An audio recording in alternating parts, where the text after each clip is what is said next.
Hi, everybody. Dan Illman, Mike Beer, taking a look at race number 7 at Kentucky Downs on Saturday. Let's throw up the field for the Grade 3 Kentucky Downs Ladies Turf. Kicking off a 14% takeout, 50-cent pick 5 giant purses at Kentucky Downs, $500,000 up for grabs in this race. Chad Brown has the 6 Regal Glory. Chad Brown has the 3 Tap It Today. But the speed of the race might come from the number 1 Mitchell Road, Mike, who I think was ridden wrong in this race last year. She looked like the controlling speed. They rated her off the pace on a day when you wanted to be in front, and she was the one that got wired. I think she goes to the front this time around. Yeah, I agree with you. I think they will put her on the lead this time. And we'll see that. I think it's actually a pretty good spot for her. Her most recent start over soft turf wasn't very good, obviously. But prior to that, I thought she was in good form. Let's take a look at the Timeform US pace projector, and Timeform US agrees with us. Mitchell Road, the number 1 chicklet, should get to the lead. In that blue bar scenario, in Timeform US parlance, that means that this race could favor horses on or near the early lead. Mitchell Road did not like soft going last time out. She's run okay at Kentucky Downs, as I've mentioned in the past. Her prior race was solid at Ellis Park when she got to an easy lead. She's not a bad horse, Mike, at all, and she's going to be a good price on this race. Yeah, I agree with all that stuff. I thought she was pretty interested in here, considering that she would probably wind up being a fair price in the race. And again, she didn't run well last time, but there's sort of a built-in excuse for that race. And I thought her prior 2 starts actually were both pretty good, Dan. I think she's a player in this race.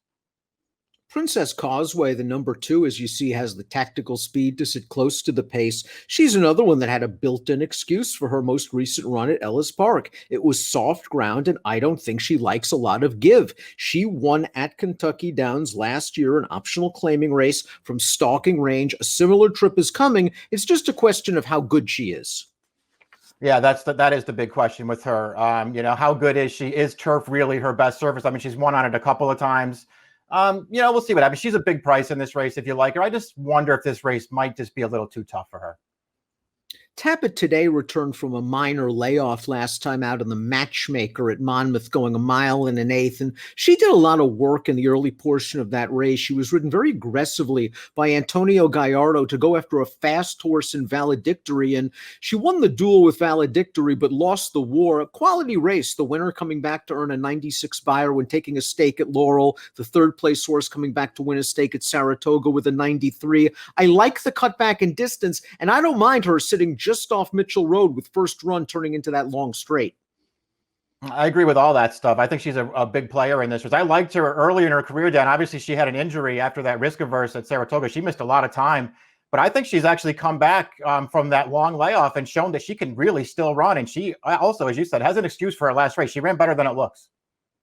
Let's watch English Affair's most recent run, the Kentucky Downs Preview Ladies Turf at Ellis Park. We see her easing to the outside, and she's going to run down pace setter. She's on the warpath. But the story of the race was the brilliant ride by Rafael Bejarano. This filly didn't break very well. She was last on the inside going into the backstretch. They gave her an open rail corridor. Bejarano took it, ended up right in behind the leader, and everything worked out after that. She beat 3 next out winners, but I wonder if that 99 buyer speed figure is dressed up A, by the trip, and B, by the soft going that she obviously loves.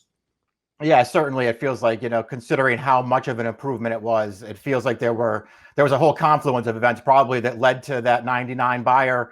And certainly the given the ground had to be a big part of it, Dan. She's won 4 times on turf, 3 of them on courses rated less than firm. It seems like she really likes that kind of going. That being said, she ran really well last time, and I suppose if she can find a way to run a similar race in this spot, she's going to be very tough. The number 5, Frond, exits that exact same race. She finished a non-threatening 3rd behind English Affair.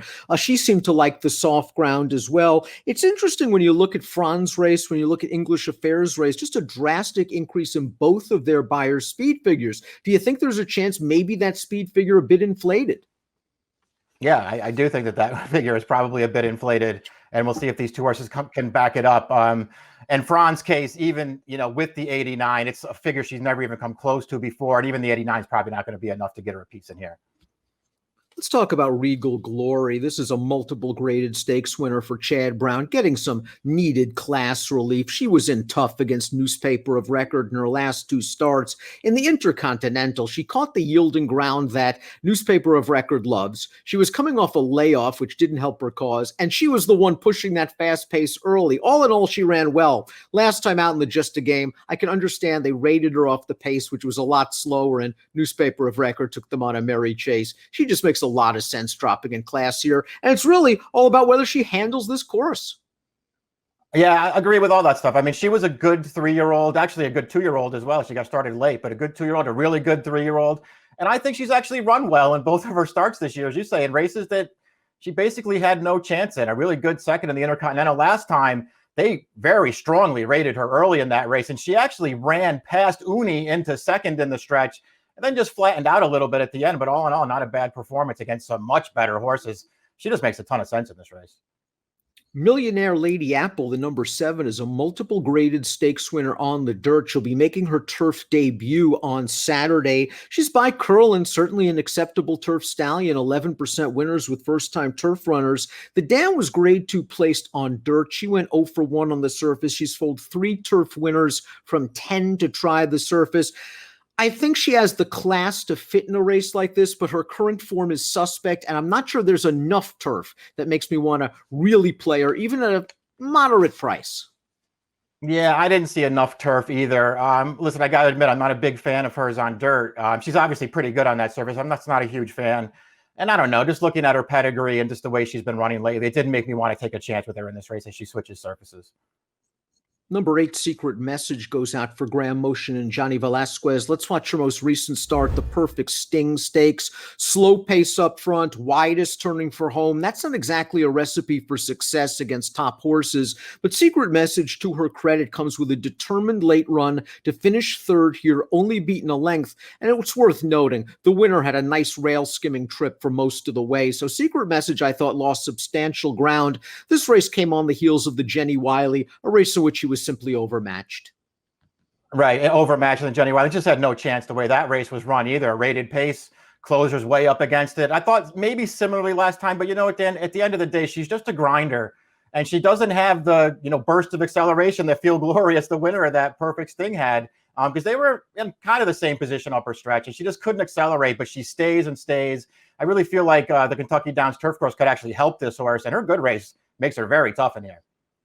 And it does appear like she's really come back well this year for Graham Motion. Remember, she won her seasonal debut in the Mint Julep. Now, if that Blue Bar Time Form US pace projector plays out, well, it could work against a late runner like Secret Message. Let's take a look at our top picks as we kick off this 14% takeout on the 50-cent pick 5. You're going with Regal Glory. Just the class drop's going to make her real tough. I've got her in there third, but I think Tappa Today is going to appreciate turning back in distance, and she might get a slight jump on the other Chad turning into the lane. She might. I like the 2 Chad horses. I probably should have put yours on top there. She's a better price on the morning line in this race, and we both liked her last race quite a bit. I wonder if Regal Glory might just be a little bit better, but I think they're the 2 right horses in here. 6318 for Mike, 3468 for me. It's the grade 3 Kentucky Downs Ladies Turf. Approximate post time 3:27 Central. Good luck.